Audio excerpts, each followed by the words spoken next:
शिवम देखो ये क्या बन गया।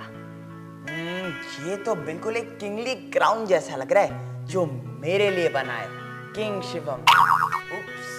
अब मुझे ये एस्ट्रोनॉट के हेड गियर जैसा लग रहा है। कुछ ज्यादा ही दूर भाग गया ना घोड़ा। घोड़ा? तुम्हारी इमेजिनेशन का।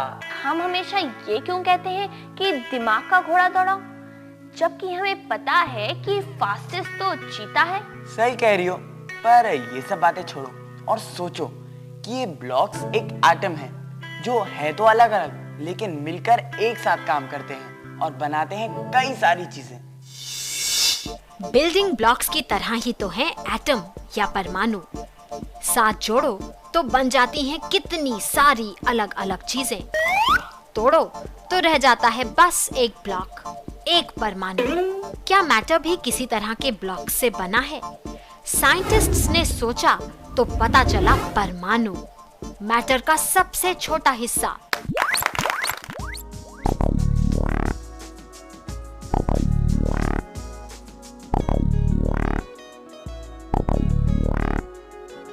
पेड़ पौधे, सीढ़ियां, घास, बैग, बुक्स, जमीन, मिट्टी, दीवार और हम, हर चीज एटम से कैसे बनी है?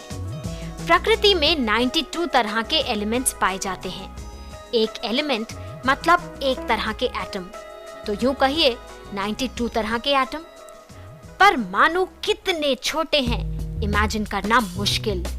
एक सुई की नोक पर 3 करोड़ एटम फिट हो सकते हैं। एक सुई की नोक, 3 करोड़ परमाणु।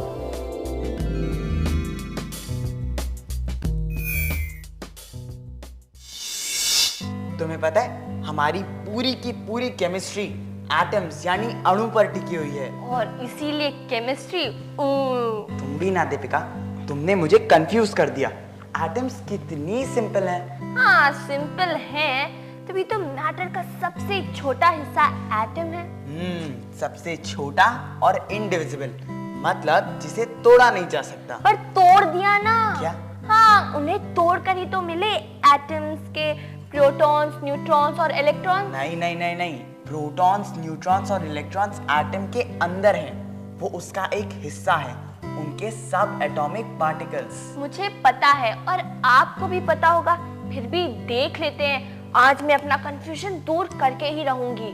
वैसे दीपिका, मैं तुम्हें थोड़ा सा और कंफ्यूज करूं? अगर मैं कहूं कि एटम के अंदर सिर्फ इलेक्ट्रॉन, प्रोटॉन और न्यूट्रॉन नहीं है, कुछ और भी है तो?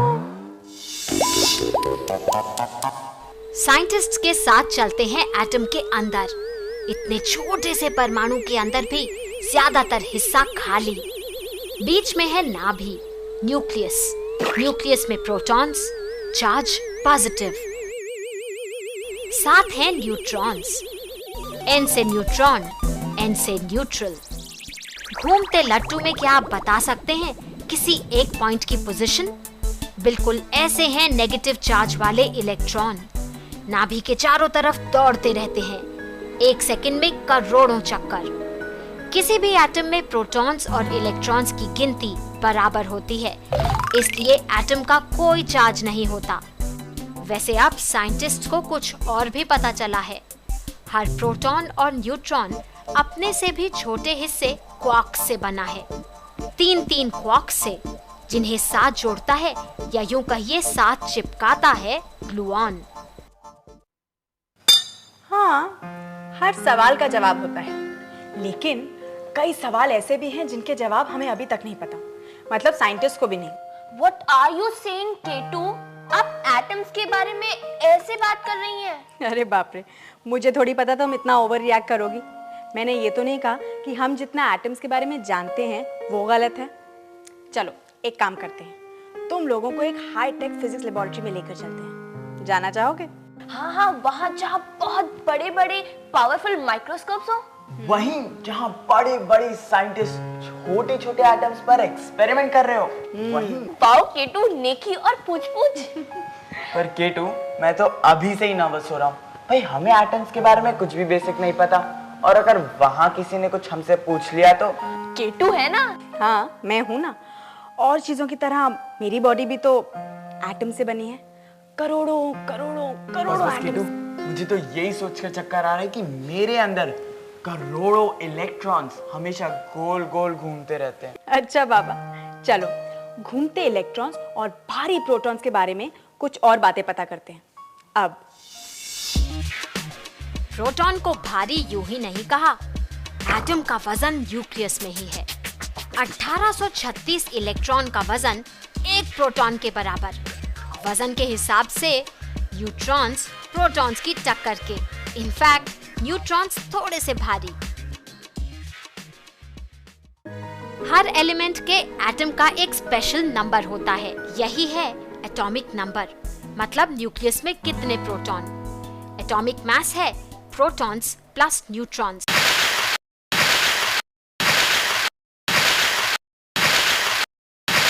इसका हुआ 6। भाई मैं तो सब समझ गया। एटम्स के अंदर प्रोटॉन्स होते हैं तगड़े पहलवान और इलेक्ट्रॉन्स हल्के फुल्के चमचे जो प्रोटॉन्स के चारों तरफ घूमते रहते हैं, इस डर से कि कहीं बॉस मैन अंदर ना बुला ले। और कीटू, मुझे लगता है कि ये जो न्यूट्रॉन है ना, ये बॉस मैन प्रोटॉन के होते हैं बॉडीगार्ड। वजन कम नहीं, लेकिन चार्ज कम होने से इंपॉर्टेंस कम हो जाती है। बाप रे बाप, सच बताऊं तो मैंने भी कभी एटम्स को ऐसे नहीं देखा।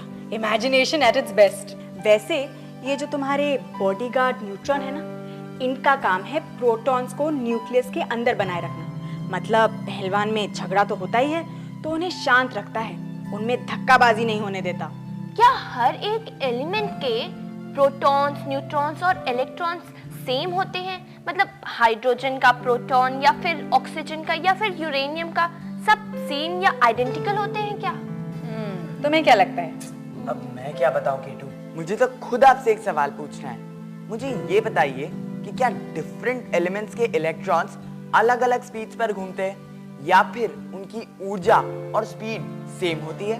केटू, ये बताइए कि अरे बाप रे, इतने सारे सवाल, एक एक करके। देखो, सारे प्रोटॉन्स एक जैसे होते हैं, सारे इलेक्ट्रॉन्स भी एक जैसे होते हैं और सारे न्यूट्रॉन्स एक जैसे होते हैं। मतलब कोई भी एलिमेंट हो, उसमें सारे प्रोटॉन्स आइडेंटिकल होते हैं, इलेक्ट्रॉन्स आइडेंटिकल होते हैं, फिर भी अलग अलग एलिमेंट्स के एटम्स अलग होते हैं। कैसे? Bread, pastry, cake, donut, pizza, कितनी अलग अलग चीजें पर बनी हैं एक जैसी चीजों से। मैदा, नमक, चीनी, मक्खन और बेकिंग पाउडर। जरूरी इंग्रेडिएंट्स तो हैं ही, पर ये बात भी जरूरी कि उन्हें किस तरह से और कितनी क्वांटिटी में साथ मिलाया जा रहा है और कैसे पकाया जा रहा है। चलिए अब हम परमाणु बनाते हैं। इलेक्ट्रॉन, प्रोटॉन और न्यूट्रॉन, इनके इंग्रेडिएंट्स। क्या चीज बनेगी तय करती है एटम में प्रोटॉन्स की संख्या, एटॉमिक नंबर। हर वो एटम जिसमें एक प्रोटॉन है सिर्फ हाइड्रोजन हो सकता है। हर वो एटम जिसमें 6 प्रोटॉन है कार्बन ही हो सकता है। एटॉमिक नंबर बदला तो एलिमेंट बदला, ये साइंस का नियम है। ये बन गया मेरा हाइड्रोजन एटम और ये बन गए ऑक्सीजन एटम्स। अब सारे एटम्स हो गए, अब बनाते हैं मॉलिक्यूल्स। पहले मेरा फेवरेट वाटर, पानी। पानी या H2O। तो इनमें एक एटम लेंगे ऑक्सीजन का और 2 एटम हाइड्रोजन के। ये ऑक्सीजन, अब इसे इसमें लगा देते हैं। ये बन गया हमारा H2O मॉलिक्यूल, हमारा वाटर मॉलिक्यूल, जिसके ना जाने कितने सारे मॉलिक्यूल्स दीपिका अपने मुंह में उड़ेल चुकी है। अब मैं एक ऐसी चीज बनाने जा रही हूँ जिसके ना जाने कितने मॉलिक्यूल्स शिवम सुबह से छोड़ चुका है। Deepika, don't be dirty. Shivam, मैं कार्बन डाइऑक्साइड की बात कर रही हूँ। एक एटम कार्बन का और 2 एटम ऑक्सीजन के। तो ये लो कार्बन का एक एटम और ये 2 एटम्स ऑक्सीजन के।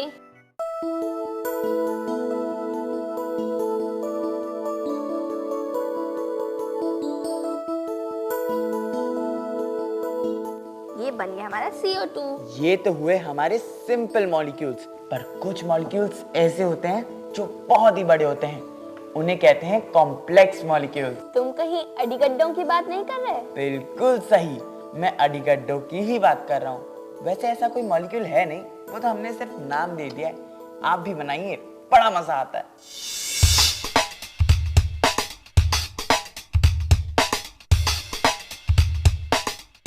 ये है कॉर्न स्टार्च, पूरा पैकेट।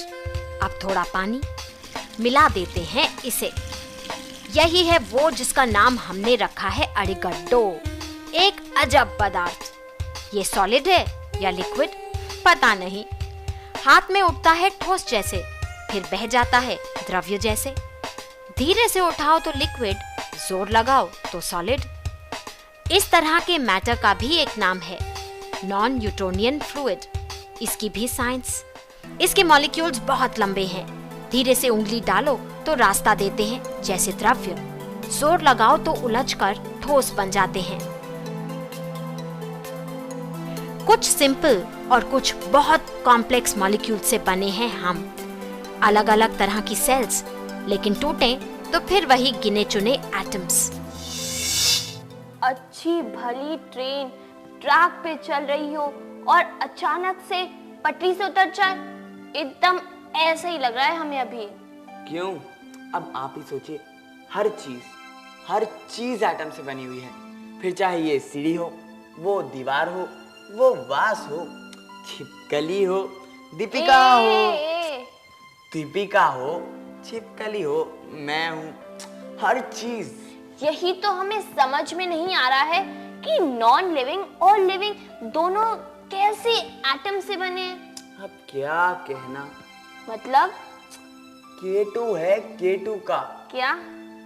K2 है K2 का, क्या कहना है क्यों और कैसे का।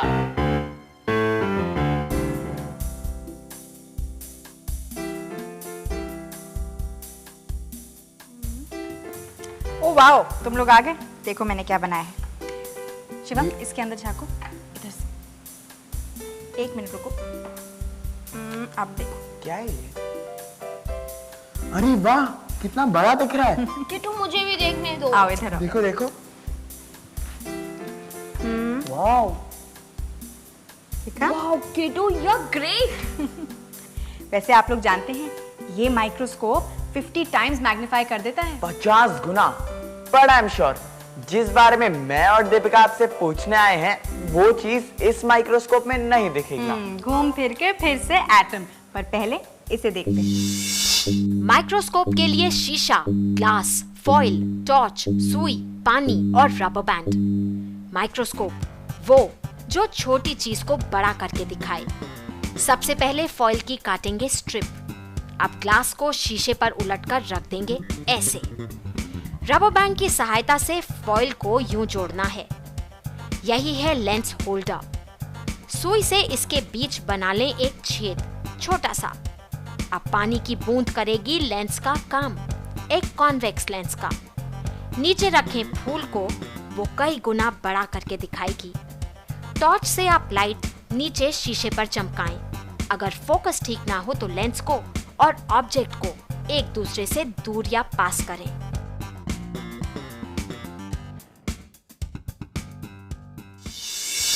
लाइट एटम से नहीं बनी, बल्कि फोटोन से बनी है, ये बात याद रखना। और सिंपल टर्म्स में हमारा पूरा यूनिवर्स सिर्फ 2 चीजों का बना है। मुझे पता है, एटम्स यानी अणु। दूसरा एनर्जी या ऊर्जा। अरे वाह। अच्छा, अब एक बात और ध्यान से सुनो। वो क्या नाम दिया था तुमने अपने इलेक्ट्रॉन्स को? इलेक्ट्रॉन्स को प्रोटॉन्स के हल्के फुल्के चमचे। हाँ, ये जो हल्के फुल्के चमचे हैं ना, मैं इन्हें असली बॉसमैन मानती हूँ। हम बच्चे खुश होते हैं तब जब पेट भरा हो मजेदार चीजों से। एटम्स भी हम बच्चों जैसे हैं। पेट भरा हो तो खुश। उनका पेट मतलब उनके शेल्स, उनका खाना मान लीजिए इलेक्ट्रॉन्स। एक खेल खेलते हैं। ये पीली बॉल न्यूक्लियस है और बच्चे हैं इलेक्ट्रॉन्स, जो न्यूक्लियस के चारों तरफ अपने अपने शेल्स में घूम रहे हैं। शेल्स का अपना नियम है, हर शेल की अपनी कैपेसिटी। पहला शेल सिर्फ 2, दूसरा 8, तीसरा 18। लेकिन यहाँ भी कैच, सबसे बाहर के शेल में 8, सिर्फ 8। एटम तब खुश होता है जब पेट पूरा भरा हो। 1-2 कम होंगे तो वो दूसरे इलेक्ट्रॉन्स को अंदर खींच लेगा। 1-2 ज्यादा तो उन्हें बाहर फेंक देगा। एटम्स और उनके कैरेक्टर्स को तो हमने समझ लिया। और अब चलते हैं हमारे आज के स्पेशल साइंस एक्सपर्ट से मिलने एक बहुत ही खास मीटिंग के लिए। कुछ ऐसा देखने जो बहुत कम बच्चों और शायद बहुत कम बड़ों ने भी देखा होगा। BARC एटम पर शोध करने वाली दुनिया भर में मशहूर ऑर्गेनाइजेशन। ऐसा ही होता है ने हम बच्चों को दिया एक स्पेशल मौका, एटम के एक्सपर्ट्स के साथ एटम्स को जानने का मौका। सबसे पहले ऑप्टिकल माइक्रोस्कोप। यहाँ दिख रही हैं सेल्स, कोशिकाएं। वो कोशिकाएं जिनका स्ट्रक्चर सिर्फ किताब में पढ़ा है। सवाल बहुत, पर जवाब देने के लिए एक्सपर्ट्स भी। तो जैसे क्या है कि आप जो भी चीज़ें अपने चारों ओर देख रहे हैं, they are all basically atoms of some element और दी अदर। अभी जैसे ह्यूमन बॉडी है या लिविंग सेल है, ये एटम्स के बने हुए हैं। एंड हर लिविंग चीज़ में जो है कार्बन जो है कंपाउंड रहना जरूरी है। सो अमीनो एसिड में भी कार्बन है, DNA देख रहे हैं उसमें भी कार्बन है, लिपिड्स देख रहे हैं, फैट्स देख रहे हैं। तो जो लिविंग चीज़ें हैं, ये रही ह्यूमन सेल। ऑप्टिकल माइक्रोस्कोप से हम 1 मिलीमीटर का 1000वां हिस्सा देख सकते हैं। न्यूक्लियस, DNA, राइबोसोम्स, माइटोकॉन्ड्रिया, हर हिस्सा साफ नजर आ रहा है। याद रखिए, ये सेल भी करोड़ों एटम्स से बनी है। Scanning electron microscope. धूल नुकसान पहुंचा सकती है, सावधानी जरूरी। ये एक ताकतवर माइक्रोस्कोप है। ये है हमारा बाल, ह्यूमन हेयर। माइक्रोस्कोप के नीचे पेड़ के तने जैसा, परत पर परत, कितने सर्फेसेस। इस माइक्रोस्कोप में अभी एक अकेला बाल रखा है। ये माइक्रोस्कोप 1 मिलीमीटर का 1,00,000वां हिस्सा हमें दिखा सकता है। 1 मिलीमीटर का 1,00,000वां हिस्सा। बाल में भी है करोड़ों एटम। एक बार फिर देखिए, हमारे सिर का एक बाल स्कैनिंग इलेक्ट्रॉन माइक्रोस्कोप के नीचे।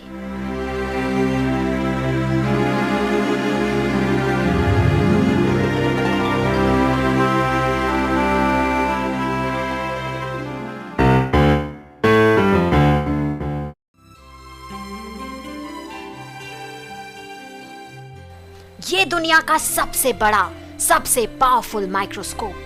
ये हमें 1 मिलीमीटर का 1 करोड़वां हिस्सा दिखा सकता है। सैंपल, मेटल का छोटा पार्टिकल।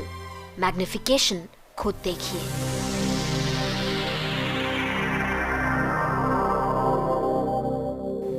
ये एटम है, परमाणु। एटम्स जो लाइंस में, कतारों में डॉट डॉट जैसे नजर आ रहे हैं। हर डॉट एक एटम।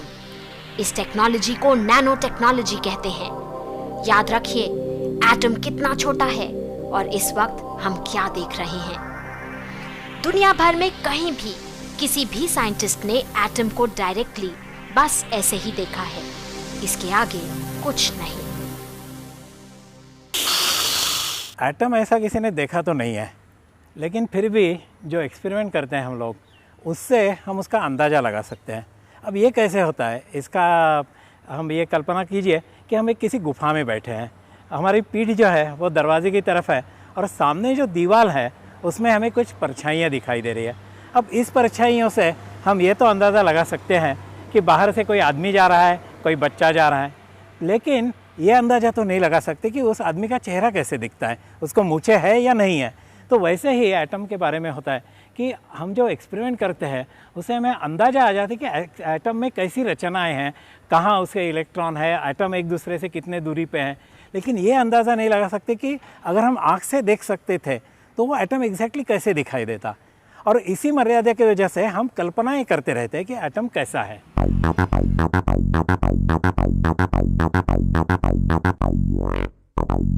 कितनी फैसिनेटिंग है ना साइंस की दुनिया। इतने सारे सवाल मन में आते हैं और लगता है आपको भी सवाल पूछने में बहुत मजा आने लगा है, तभी तो हमारे पास इतने सारे लेटर्स आते हैं। इस बारी हमसे सवाल किया है अल्पा जोहरी ने। पूछती हैं कि क्या ये सच है कि समुंदर के पास या किसी लार्ज वाटर बॉडी के पास सर्दियों में कम ठंड पड़ती है। जवाब देती हूँ 2 गुब्बारों के साथ। इसमें है सिर्फ हवा और इसमें थोड़ा सा पानी। हवा के साथ। तो देखते हैं अब क्या होता है। इस कैंडल को जलाते हैं।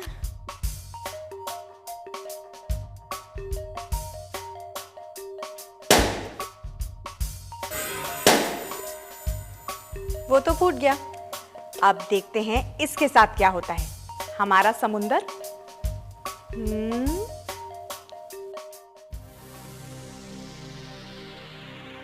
पानी गर्मी को सोखने में उस्ताद है। वो जमीन की तुलना में गर्म बहुत धीरे होता है और ठंडा भी बहुत धीरे। इसीलिए बड़े जलाशयों के पास ना ज्यादा गर्मी ना बहुत ठंडी। और ऐसे ही हमें सवाल पूछते रहिए और हम आपको जवाब देते रहेंगे। क्यों मारा मुझे? क्या तुम्हें भी लगता है कि ये एक मच्छर है? मच्छर? ओहो, क्या आपको पता है कि मच्छर के 47 टीथ होते हैं? पूरे 47 दांत। दीपिका, क्या आपको पता है ऐसे मच्छर स्टैब करता है अपने प्रोबोजिस से? ऐसी बहुत से इंटरेस्टिंग फैक्ट्स है और अमेजिंग साइंस की बातें भी। तो हमें यूं ही लिखते रहिए। हम आपको मिलेंगे ऐसे ही हर हफ्ते इसी दिन इसी वक्त, क्योंकि ये साइंस की दुनिया है और यहाँ ऐसा ही होता है।